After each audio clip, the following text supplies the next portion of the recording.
இந்த வீடியோல TNPSC group 4 எக்ஸாம்ல ப்ரீவியஸ் இயர்ல கேட்ட ஒரு மேக்ஸ் கொஸ்டின் தான் பார்க்க போறோம். ஒரு செவ்வகத்தின் நீளம் அகலங்களின் விகிதம் 4:7 ஆகும். அகலம் 77 சென்டிமீட்டர் எனில் அதன் நீளத்தை காண்க.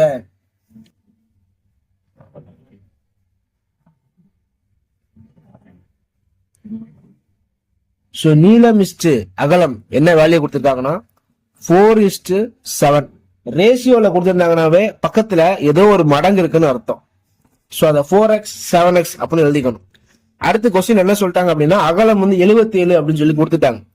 சோ இந்த 7x தான் 77, அகலம் 77 கொடுத்துட்டாங்க. ஏற்கனவே நம்மளுக்கு தெரியும் 7x. அப்ப 7x ஈக்குவல் டு 77. எக்ஸோட வேல்யூ பாத்தீங்கன்னா 11.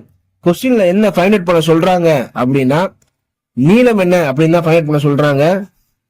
4x equal to 4 into 11 equal to 44 centimetre. So இந்த கொஸ்டினுக்கு ஆன்சர் பாத்தீங்கன்னா 44 சென்டிமீட்டர். தேங்க்யூ ஃபார் வாட்சிங்.